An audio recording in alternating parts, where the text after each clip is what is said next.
Be the first to know Nsem-Pii TV. Mamini unko na interview bia Dr. Osie Yaw Adutwum mrashebedwani a ojirema amanfo butu bosontwe na wo san agina say MPP ama yekonu ento no so aba for the flag bellership position coming 2026 31st January na abusia ni interview no ekoso movement television na Dawuro team television one day sa interview chenjechi etim hihye so na abusia wo asem tie wabi edema MPP ama yeko delegate wo asem tie wabi edema Dr. Bawumia Kennedy okoprekwa Japan boache ajakon ene wona waka ho a wo kwakotu franka anase wo kopre franka no ewo MPP ama yeko didi mu yanko ne nkonkotie ye ba Nsem-Pii TV yene tifo ebeto aso Don't you copy a half if you are no half okay no you call Central and Western leadership okay mufi hano mufi oba half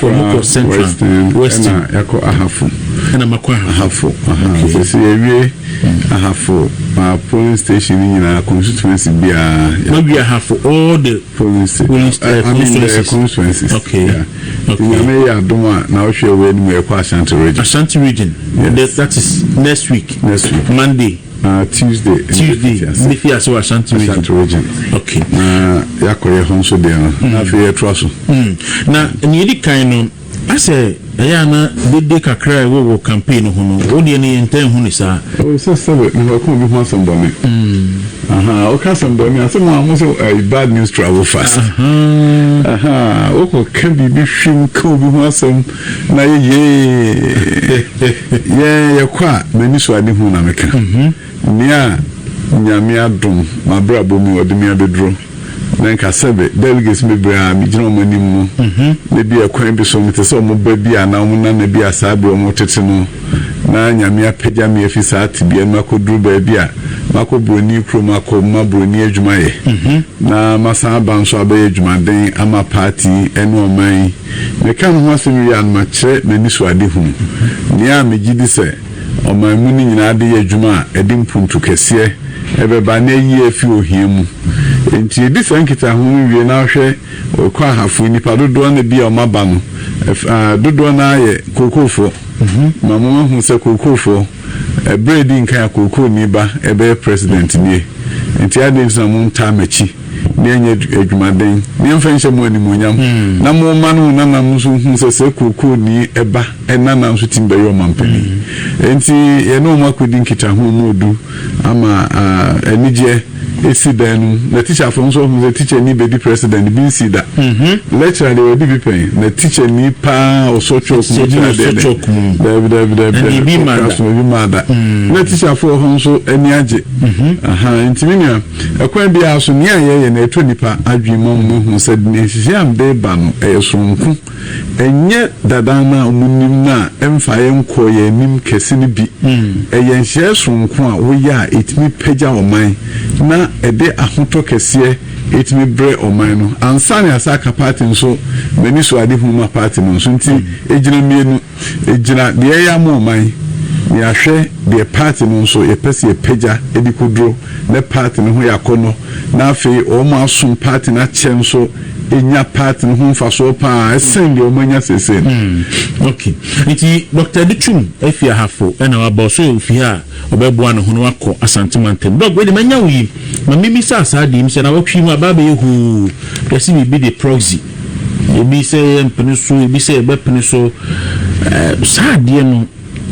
minim se wo opposition wo ho esen oh minya abatwe twemu 2023 nhyɛ eba ma obia na nhyɛ ho mutimi kyerɛkyerɛ mu ye ma hu sɛ etimi ka sɛ wo so yare nti na mutimi nkokra fa doctor's report ebra sɛ akontri bi na abesi okwan a o visa copies nyina ho de beba okay awon hu de tipoti esi okwan a ntimi entoaba ntenye se osore keka David no awa fe na mesia memi ntimi ko tuntupoku mensa nkoto ma baby na nhihye wo ho a ema okwanya se ne wuni ho a obitimi edan etuma nti sanhye mu ye no wo de toaba on abato bia no ebi a abibe ho na ya de pa nhihye pa ubehwe na sunsun so bi amenipa hu se da bi mi hwa de ye ya nhwe ni ya e de asem ebe brain na no mu de 2025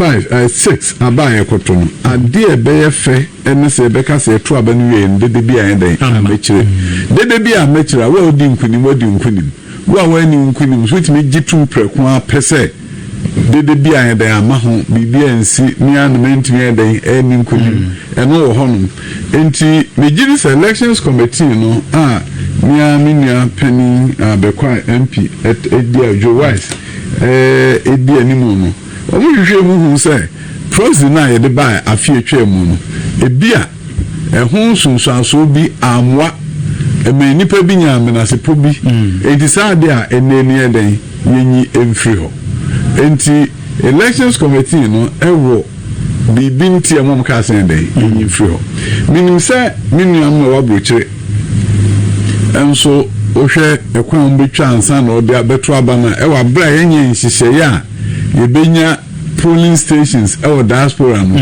minim se eno nso eya de a so many abepa so eni abre na nhihye no se abato na ben enti na nipa bi ka se na enkwani mu kakra na enkwani mu kakra se wuni bra ema wasem so se wo bra utimi ye nhihye pa ebeyi minase poiden efri ho enti ye na nkabrochire ne wo polling station se de binum eka no a eho no anu se wa fa kwa betimi organize se amanfo to aba abrochire country bebe utimi to aba de abrochire Ghana kra no diplomat no etimi to aba ewo abrochire emeye enti nia akodu sabre bre swai select election committee no hu se enhihye pa betimi de egu akwa mu am de ade yentimi de a meje de se sebe ya amenase po bi ama no ebehi ase president ebe dan we ka se ne yentwensensen ho na the bill mu omo consult man samo candidate for no mutima so no mo take it side decision ana Ukraine me nya formal meeting bia I didn't get any because Andrew many chairman for Canada, US, South Korea, ekasa refugee so and they are saying say mama pros number they will be forced to go to court and I hear you so anama eman koma election no enkoba so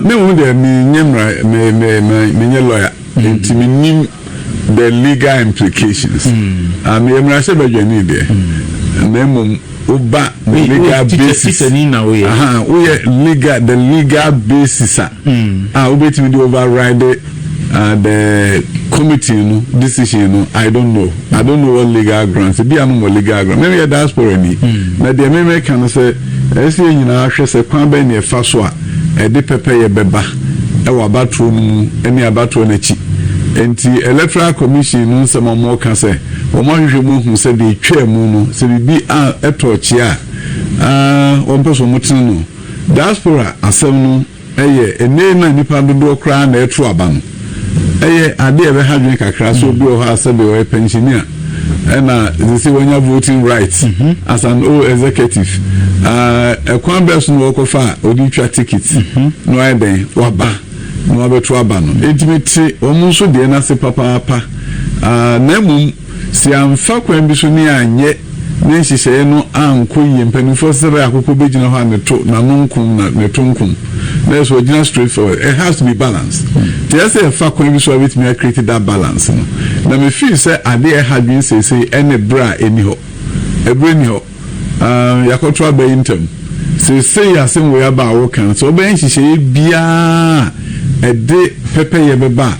Ehia bre a betimi de hye na den ebukwam to only petition ama electoral commission elections committee na I'm sure say election committee will respond number responding in the way so a show fairness na fe emma abatro yechi bibia den emma me de eno ne ade a medwen abatro na chi no de emetimi aba ebe ma ye party mu ayi dede na fe nkabo mu ehia no entimi emma eno ene de sabe medwe hu nti ye hwe de elections committee ebeka na afi ye hu jepa ebitimi egu akwam na balance bi ho betimi create a o ma create balance no by in principle say the kan ye no am fa prepare ye bi ama no mo ahwehwe mu hu say because me yin so mbe so da kropa ka say yes sano bibi nti eno so mo sesano because I did a crabby ya hard when say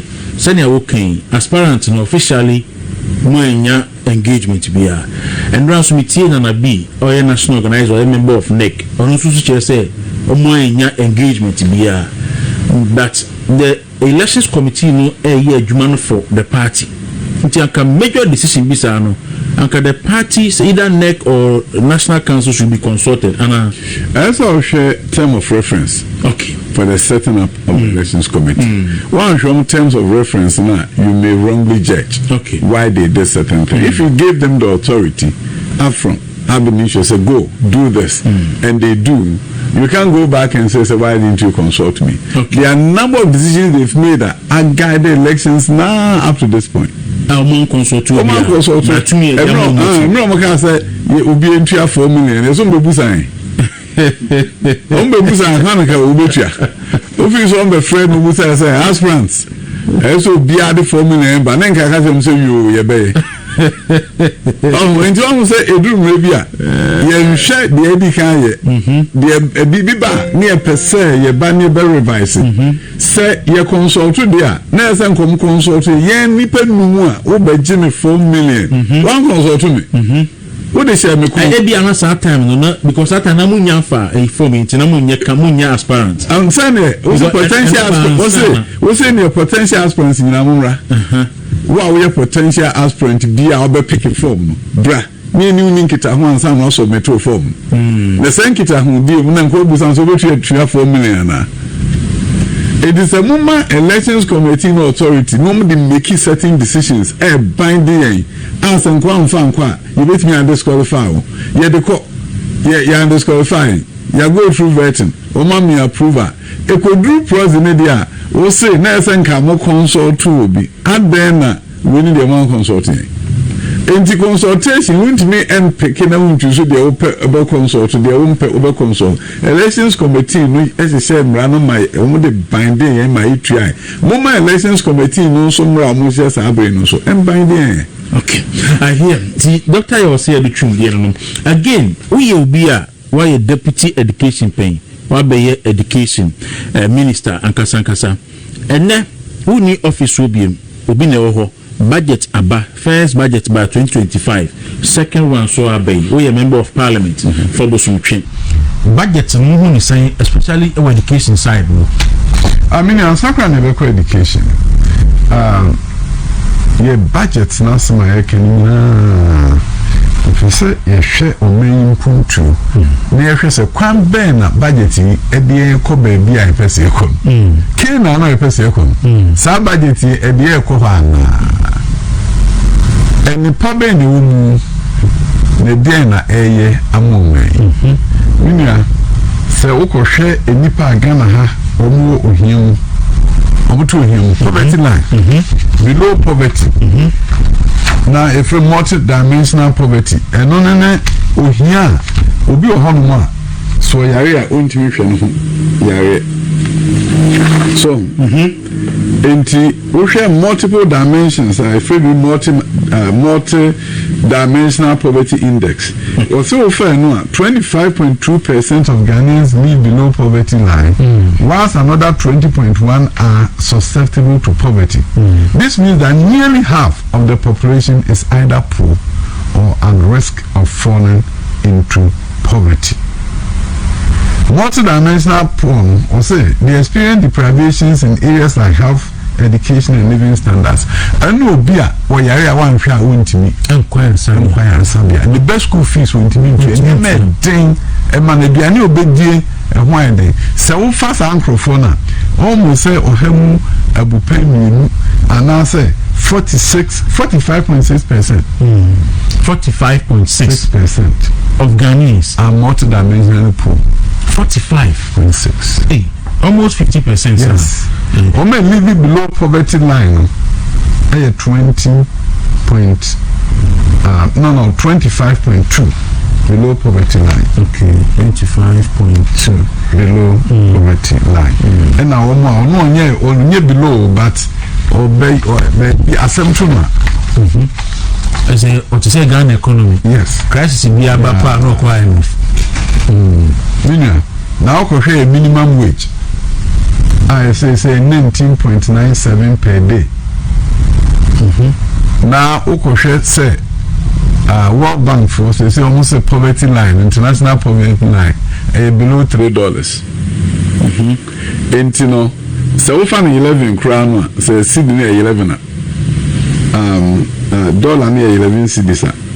We here 33 cedis in order for you to be above poverty line. So they are bro intimate count or here more than intimate count. As that could be a trial cut to the 33 cedis. And I usually as 19.97. So the country, it means the same living poor, working poor. And if I ejuma, so hiano. The car sika crown baby what is so fat from me and son. Untimi eden enko. Engineer say ye budget na me when you political. Enye budget we mfa asem na make. We can budget bi aye o man bi asa Dr. Adutwum. Nyame ye mo adon na party from Macroeconomic. Na ye fiti asese be true ohiase. We are going to wage war against poverty near 15 years. Where the big guy be a budget too. Okay, yeah, share budget. It's your kind for a purpose with the 4 million. I'm told say a national council and the set is 4 million with consultation. No, Sabe no national council set and it's a Bawumia may aspirants. And again, prospective aspirants in Mubisha. Send that time of Omushi. Okay, so that time no for prospective for Animusia. It's Misha. But almost 30 in the okay. And I'm also told say rules and regulations no must be approved by National Council. That was the terms and reference from the elections committee. So I know a way of information by. And you know now and I make if some consulting more and Kenya Bonnet. Kenya Bonnet crown. Looking to battle with the poverty. It is here most of Ghanaians as a minimum wage Nankasa also be to by data automatically be poor. Poverty line, below poverty line. Almost about half. 33 point something, 33 something, and out here 19. People are in distress. And the budget be and to what extent? And it me and the budget no what can you say budget here by the end of the year when the budget is fully implemented instead of 45 point something % now a year under multi-dimensional poverty no it be a bit cutting about 30%. Then we are talking a budget responding to the needs of the people. It's not make us a political.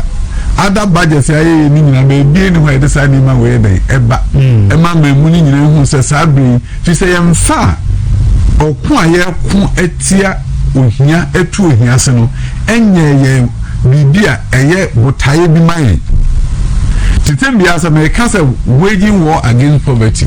Na America say enu ni simeni so ameni abrese me ya so budgets are obeying and will tell the country.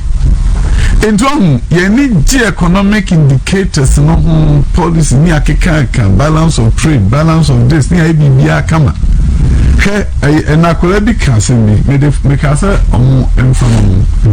Akorebi oka belakwa. Yeah, active. Me who sabi you? Yes. Akwano busa samo. Yeah, me who sabi you? Me who sabi you? Or say, it may be the inflation rate is at 20%. Saturn and Belacqua was about 5 cents. Say as inflation rate here 8%. No, we talk at the end 7 cities. Penny and me and Yan. One was any aqua Porsche pa, we a Porsche pa, why no team non Belacqua. Aquano was as a move. Say, yes, say currency. I stable, near my come. Now, Fay. And near man, and Crawford says, Cano, as a driver's sicano, and near my bone. Still, ya, a binum or honor, ne bonum call for more. And for so independent, and the same. Tis our question. Also, a common sense, a colano, a busa, ya, opinion me because it's only answer na say edu maybe the meme can say ubetimi aka say we akofom ti nipa ho to mu on the grounds na nkasa mu na bi entisa o nipa ebre. Okay, nti o video ni na nchomo bo ho ti tiefo beti amu wi ana eya no. Right now inflation is at 8%. Prof. Sheriff was touting the government for them bringing inflation down to 8%. In 2024, inflation was 23%. But in 2024, when I used to buy Bawumia Active, it was at the price of 5 cedis. But right now, inflation is at 8%, but the Bawumia Active have increased to 6 cedis. So I don't understand. So I want for you to please explain for me. Thank you. One thing I find fascinating about that question is you're very posh students. I mean, a student to be drinking Bawumia Active, eh? You must be posh. That's just by the way, right? It's a joke. Don't take it seriously. So, I mean, yes, I think the education have been given to that effect, and as you would see, there's no direct correlation between that and price. So you might find all it happens is that it creates an enabling environment for functionality to happen within the economic space and to have some expansions, contractions where it could be positively used or not. So I hope that is answered. And the Women's Development Bank. Yes, the Belakwa question has to be answered. And it's not just the Belakwa. The number of items are facing the same thing. And the on paper, we let me celebrate. But now, the indicators are macroeconomic indicators are looking good. But what is